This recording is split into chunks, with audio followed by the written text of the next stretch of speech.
যেহেতু প্রচন্ড রোদ্রের ভিতরে বাইকটা রাখবো, সে কারণে একটু কাপড়টা ভিজিয়ে পানিটা দিয়ে রাখলাম বাইকের উপরে। তারপরে দেখি কি করা যায়।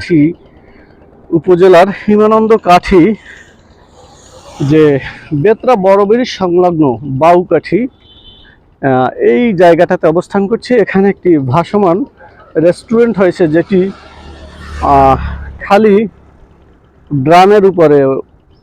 এই সম্পর্কে অনেকেই দু একটি ভিডিও ইতিপূর্বে অনেকে করেছে। তারপর আমরা যেহেতু এখানে এসেছি, এখানে আমরা ভিডিও করছি, পাশাপাশি এখানে দেখি আমরা কোনো খাবার এখানে খাওয়া যায় কিনা। চলুন আমরা আস্তে আস্তে যাচ্ছি এই সিঁড়ি দিয়ে। তো দেখি এখানকার পরিবেশ একেবারেই সাদামাটা।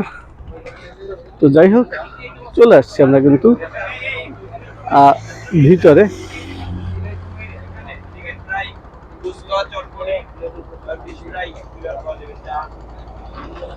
তো এখন এই দুপুরবেলা আপনাদের কি কোনো খাবারের ব্যবস্থা আছে? একটু পরে হবে, এই মুহূর্তে নাই। তার মানে আমরা এসছি, আমরা খেতে পারবো না। চা খাওয়া যাবে তো? চা অথবা কফি এগুলো তো খাওয়া যাবে। কতদিন বয়স হলো এই রেস্টুরেন্টে? ঈদের দিন থেকে শুরু করছেন না? আচ্ছা, আপনি কি কর্তৃপক্ষ এখানকার মালিক? এখানে কতগুলি ড্রাম ব্যবহার করা হয়েছে? 40টা ড্রাম। তা ফুল প্লেজে যদি কাস্টমার আসে, অসুবিধা নেই তো? মানে একেবারে দেবে যাবে না? মানে ধারণ ক্ষমতা আমার মনে হয় 50 জন আছে, কম 60 জন বসলে তারপর অন্যান্য আনুষঙ্গিক জিনিস নিয়েও এটা একেবারে মানে তলিয়ে যাওয়ার কোনো সম্ভাবনা নেই। আমার মনে হয় 150 লোক উঠলেও অসুবিধা হবে না। বন্ধুগণ, ভাইয়ের সাথে কথা বলছি, পাশাপাশি এই চিত্রগুলি দেখাচ্ছি। এখানে একটি বিষয় আপনাদেরকে আমি নোটিস করব, সেটি হলো যে আমরা বিভিন্ন রেস্টুরেন্টে রাস্তার পাশে যেখানে থাকি, তো সেইখানে ধুলোবালির একটা ব্যাপার থাকে।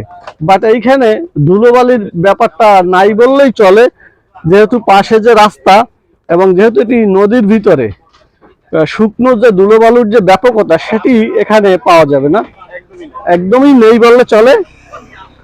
আর যেহেতু রাস্তার এই পাশে তেমন কোনো ধুলোবালির জায়গা নাই, যেহেতু ডাইভারশন রোডের পাশেই কংক্রিট দিয়ে এটাকে বেস তৈরি করা হয়েছে যাতে রাস্তাটি ভেঙে না যায়, তো সে কারণে এখানে ওই ধরনের ধুলোবালির যে ব্যাপারটি সেটি নেই। আর খাবারের ক্ষেত্রে খাবারগুলি সম্ভবত খুবই তাজা ফ্রেশ হয়। এর কারণ হলো ওনারা কাস্টমার অনুযায়ী সে খাবারগুলি পরিবেশন করে থাকে। এখানে যে রেখে দেওয়া 2-3 দিনের জন্য সেরকম তেমন কোনো ব্যবস্থা নেই। এই যে দেখতেই পাচ্ছেন, খালের চিত্রটি আপনাদেরকে দেখাচ্ছি। এই পাশাপাশি আমি যেহেতু কথা বলছি, আমাকে একটু দেখিয়ে দিই। আমি একটু আপনার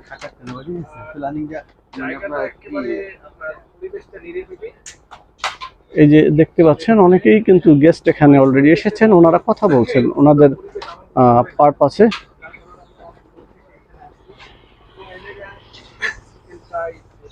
ওনারা কথা বলছেন, ভিডিও করছেন, আমরাও একটু ভিডিও করছি, কথা বলছি।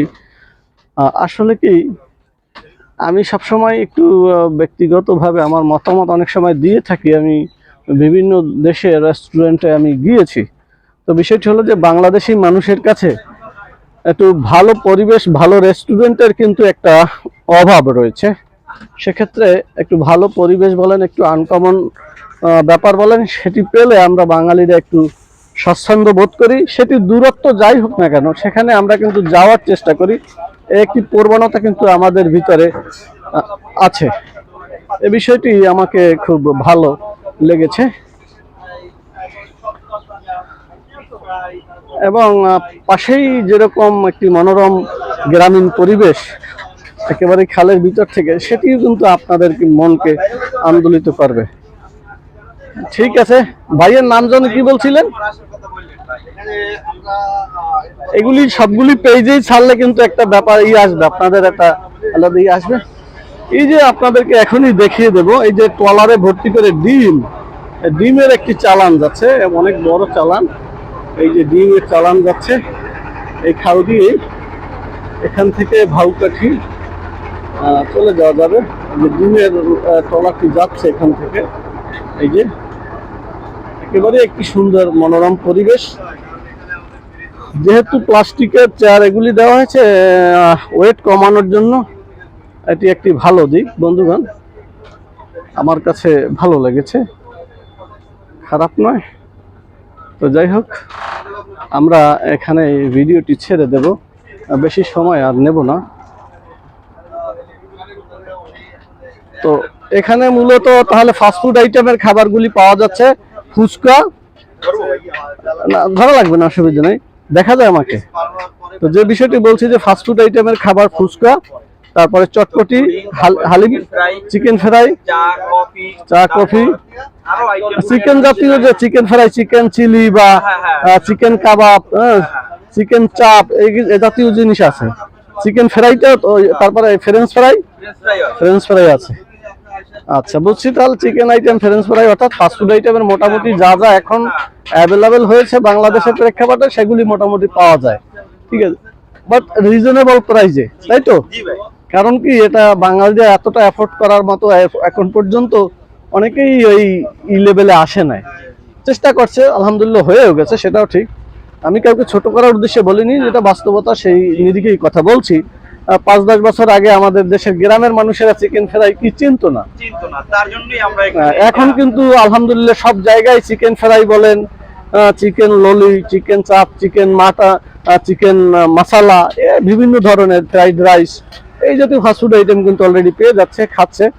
বেশ ভালো এটি একটি উন্নয়নের প্যারামিটারও বটে, তবে নৈতিক উন্নয়ন কিন্তু সেটিও পাশাপাশি দরকার।